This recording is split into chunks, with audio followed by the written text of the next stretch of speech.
Hello everyone, I hope you all will be fine. So welcome करता हूं मैं आपको अपने चैनल बाइटबिट्स के ऊपर। आज की इस वीडियो में हम लोग बात करने वाले डेडलॉक के ऊपर। हम इस वीडियो में डेडलॉक को अच्छी तरह से समझेंगे। So let's start the journey of learning. तो फ्रेंड्स, इससे पहले डेडलॉक को समझने के लिए एक एनालॉजी का यूज करते हैं। आप समझ लें कि एक टेबल के ऊपर दो फ्रेंड्स बैठे हुए हैं और दोनों के सामने नूडल्स पड़े हुए हैं, लेकिन प्रॉब्लम यह है कि टेबल के ऊपर सिर्फ दो ही चॉपस्टिक्स है और नूडल्स खाने के लिए आपको पता है दोनों चॉपस्टिक्स की जरूरत होती है। अब एक फ्रेंड ने एक चॉपस्टिक उठा ली और दूसरे फ्रेंड ने दूसरी चॉपस्टिक जो है उठा ली। अब दोनों बैठे हुए हैं, दोनों किस चीज का वेट कर रहे हैं। एक ये कह रहा है कि दूसरा फ्रेंड मुझे चॉपस्टिक देगा और मैं खाना स्टार्ट करूंगा, और दूसरा ये सोच रहा है कि जो मेरा दूसरा फ्रेंड है वो मुझे चॉपस्टिक देगा और मैं खाना स्टार्ट करूंगा। दोनों इसी चक्कर में बैठे हुए हैं और ये यहाँ पे दोनों जो है स्टक हो चुके हैं। कोई भी नूडल्स नहीं खा पा रहा, ना ये प्रोसेस जो है आगे बढ़ रहा है। इस तरह की सिचुएशन को हम कहते हैं डेडलॉक। सबसे पहले डेडलॉक की डेफिनेशन देख लेते हैं। A deadlock is a situation where a group of processes are stuck forever, each waiting for a resource that any other process is holding. ध्यान से देखिए, a deadlock is a situation. Deadlock एक ऐसी situation है where a group of process, जहां पे एक से ज्यादा प्रोसेस यानी 2 या 3 या 4 प्रोसेस are stuck forever, हमेशा के लिए स्टक हो जाते हैं। इससे पहले जो मैंने एनालॉजी दी थी वहां पे दो फ्रेंड्स स्टक हो गए थे, कोई भी जो है वो खाना खाना प्रोसीड नहीं कर पा रहा था। यहाँ पे जो है प्रोसेस स्टक हो जाता है, each waiting for a resource. सब क्या करते हैं, किसी दूसरी रिसोर्स का वेट करते हैं। अब जो मैंने एग्जांपल दी थी उसमें रिसोर्स क्या थी, चॉपस्टिक्स थी। दोनों क्या फ्रेंड्स क्या करते हैं, अगली चॉपस्टिक का वेट कर रहे थे। Each waiting for a resource that any other process holding. Her process एक रिसोर्स का वेट कर रहा होता है, लेकिन वो रिसोर्स किसके पास होती है, वो किसी और प्रोसेस के पास होती है। और जो रिसोर्स इनके पास होती है इसका उसका वेट कौन करता है, कोई और प्रोसेस जो है कर रहा होता है। ऐसी सिचुएशन को हम क्या कहते हैं, डेडलॉक कहते हैं। अब यहाँ पे एक एग्जांपल देखें, हमारे पास दो प्रोसेस हैं P1 एंड P2 और दो रिसोर्सेज है R1 and R2। P1 P2 हमारे पास प्रोसेस है, R1 R2 हमारे पास क्या है, रिसोर्सेज है। दो प्रोसेस है और दो रिसोर्सेज है, ठीक है, सिंपल एग्जांपल में। अब यहाँ पे देखें, P1 को जो है दोनों रिसोर्सेज एक साथ चाहिए ताकि वो अपना काम प्रोसीड करे, और P2 को भी दोनों रिसोर्सेज एक साथ चाहिए। अब जो मैंने एग्जांपल दी थी उसमें एक फ्रेंड P1 हो गया, एक फ्रेंड P2 हो गया, और एक रिसोर्स जो है एक चॉपस्टिक होगी, दूसरी रिसोर्स दूसरी चॉपस्टिक होगी। अब इस एग्जांपल में देखें, R1 किसको मिला हुआ है, P2 को मिला हुआ है, ठीक है। R1 से लाइन क्रॉस होकर जा रही है, इसका ध्यान रखना है। अगर R1 से लाइन निकली तो मतलब R1 किसको मिला हुआ है, P2 को मिला हुआ है। और R2 किसको मिला हुआ है, अंदर इसे डॉट है और से लाइन जा रही है P1 की तरफ। R1 मिला है P2 को और R2 मिला हुआ है P1 को। अब P1 रिक्वेस्ट कर रहा है R1 के लिए, P1 कह रहा है कि मुझे ये दे दो, और P2 रिक्वेस्ट कर रहा है R2 के लिए जो इसको मिला हुआ है। दोनों को वो चीज चाहिए जो किसी दूसरे के पास है, और एक चीज उन्होंने अपने पास रखी हुई है। अब ना तो P1 प्रोसीड कर सकता है ना P2 प्रोसीड कर सकता है। इस सिचुएशन को हम क्या कहते हैं, इसको हम कहते हैं डेडलॉक। अब यहाँ पे जो सिस्टम आपका स्टक हो जाएगा, ना प्रोसेस 1 जो है होगा ना प्रोसेस 2 जो है परफॉर्म होगा, क्योंकि रिसोर्सेज जो है दोनों को एट ए टाइम सारे चाहिए। सो फ्रेंड्स, अब बात करते हैं कंडीशंस फॉर डेडलॉक की। डेडलॉक की 4 कंडीशंस हैं जिनके नाम मैंने यहाँ पे लिखे हुए हैं। ये चारों कंडीशंस कॉफमैन, एक कंप्यूटर साइंटिस्ट था, उसने इंट्रोड्यूस की थी 1971 के अंदर। कॉफमैन कहता है अगर ये चारों कंडीशंस किसी भी सिस्टम के अंदर मौजूद है, एट ए टाइम चारों कंडीशंस मौजूद है, तो आपके सिस्टम में डेडलॉक आ सकता है। अगर इन चारों कंडीशन में से एक भी आपके सिस्टम में मौजूद नहीं है तो आपके सिस्टम में डेडलॉक नहीं आएगा। अब सिंपल इन कंडीशंस को पढ़ लेते हैं। फर्स्ट हमारे पास होता है म्यूचुअल एक्सक्लूजन। म्यूचुअल एक्सक्लूजन ये कहता है कि एट ए टाइम एक ही प्रोसेस एक रिसोर्स को यूज कर सकता है। Only one process can use a resource at a time, ठीक है। एक रिसोर्स है तो उसको एक ही प्रोसेस यूज करेगा, दूसरा कोई प्रोसेस उसको यूज नहीं कर सकता।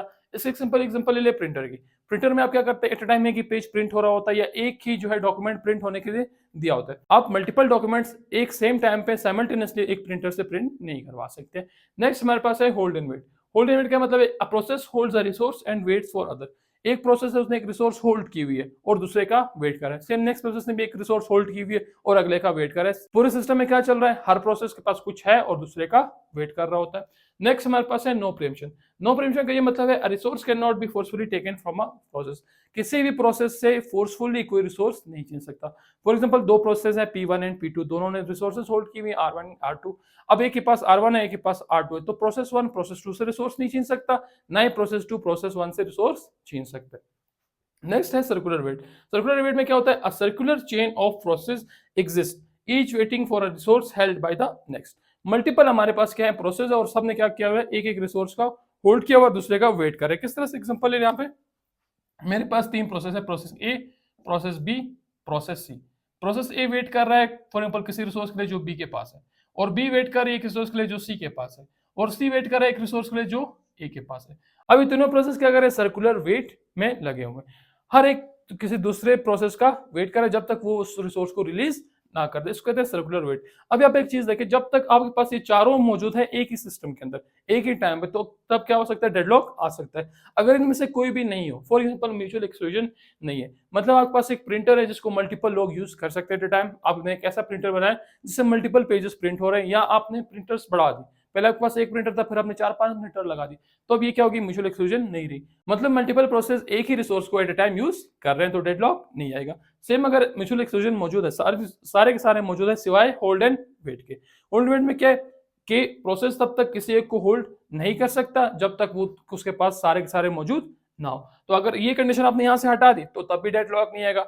सेम अगर नो प्रिवेंशन आप हटाते हो, यानी आप किसी भी प्रोसेस से जो एक रिसोर्स को होल्ड कर रहा है उससे फोर्सफुली रिसोर्स ले सकते हो, तो तब क्या होगा, आपके पास डेडलॉक नहीं आएगा। सेम अगर आप सर्कुलर वेट को हटा दे, मतलब इस तरह का कोई वेट चल रहा है, तो आप क्या करें, यहाँ पे कोई किसी एक से रिसोर्स ले ले और दूसरे को जो है ग्रांट कर दे। अब फॉर एग्जाम्पल सी वेट कर रहे हैं यहाँ पे एक है, तो ये क्या करेगा, रिसोर्स होल्ड नहीं करेगा, रिसोर्स रिलीज करके सी को दे देगा, फिर सी जब उस रिसोर्स को यूज करके फ्री करेगा वो बी को दे देगा और बी ए को दे देगा। सेम यहाँ पर सारे सारे क्या हो जाएंगे, फ्री हो जाएंगे।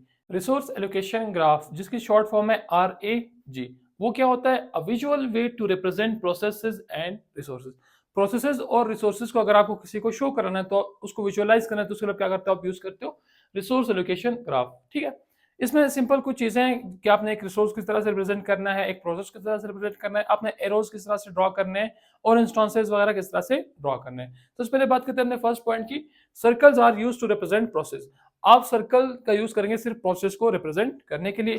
सेम नेक्स्ट है, squares are used to represent resources, और स्क्वायर्स का यूज करेंगे रिसोर्सेज को रिप्रेजेंट करने के लिए। इस केस में यहाँ पे इनको रिप्रेजेंट क्या हुआ है पहले भी आपके सामने। नेक्स्ट हमारे पास आते हैं एरोज। एरोज को अपन थोड़ा ध्यान से देखना है। फ्रॉम प्रोसेस टू रिसोर्स, अगर प्रोसेस से एरो रिसोर्स की तरफ जा रहा है तो इसका मतलब क्या हुआ है, रिक्वेस्ट हो रही है। प्रोसेस से एरो जा रहा है रिसोर्स तरफ, तो क्या कर रहा है, रिक्वेस्ट कर रहा है। इस केस में देखिए, प्रोसेस से ये वाला जो एरो रिसोर्स की तरफ जा रहा है इसको कहते हैं रिक्वेस्ट एरो। नेक्स्ट हमारे पास आता है फ्रॉम रिसोर्स टू प्रोसेस, उसको कहते हैं एलोकेशन। और जब रिसोर्स से एरो जा रहा है प्रोसेस की तरफ, तो इसका मतलब है ये रिसोर्स एलोकेट हो चुकी है इस प्रोसेस को, और पहले वाले का क्या मतलब था कि ये प्रोसेस रिक्वेस्ट कर रहा है इस रिसोर्स के लिए। नेक्स्ट हमारे पास आता है साइकिल्स। साइकिल्स क्या होता है, विद वन इंस्टेंस पर रिसोर्स। आपके पास अगर कोई साइकिल आ गया, साइकिल किस तरह से, मतलब मल्टीपल रिसोर्सेज एक दूसरे का वेट कर रहे हैं। ए वेट कर रहा है बी के लिए, ठीक है, और बी वेट कर रहा है प्रोसेस सी के लिए, सी वेट कर रहा है डी के लिए, और डी वेट कर रहा है ए के लिए, ठीक है। अब इस केस में देखें, ए वेट कर रहा है कि जब तक बी रिसोर्स रिलीज करेगा, फ्री करेगा, तब ए उसको यूज करेगा, और बी खुद वेट कर रहा है सी के लिए कि सी को बोल रहा है कि आप रिसोर्स यूज करो और उसको फ्री करके मुझे दे दो ताकि मैं यूज कर सकूं। और सी वेट कर रहा है डी के लिए, डी वेट कर रहा है ए के लिए। कोई भी प्रोसेस जो है वो मूव ऑन नहीं कर पा रहा, सारे के सारे यहाँ पे स्टक हो चुके हैं। इसको कहते हैं सर्कुलर वेट। अब एग्जांपल ले ले, विद वन इंस्टेंस पर resource and with multiple instances पर रिसोर्स। अब यहाँ पे आपको R1 दिख रहा है, R1 के अंदर मैंने एक डॉट ड्रॉ किया हुआ है। फॉर एग्जांपल आप समझ ले R1 हमारे पास एक प्रिंटर है, तो R1 के अंदर अगर एक इंस्टेंस है तो मतलब समझ ले क्या हमारे पास क्या एक ही प्रोसेस है। और अगर R1 के अंदर मल्टीपल इस तरह से डॉट्स लिखे हुए हैं तो इसका मतलब है कि हमारे पास एक प्रिंटर नहीं है, हमारे पास 2 3 4 5 जो है प्रिंटर्स है। अगर 3 डॉट्स है तो 3 और 4 to 5 है तो 5 प्रिंटर्स है।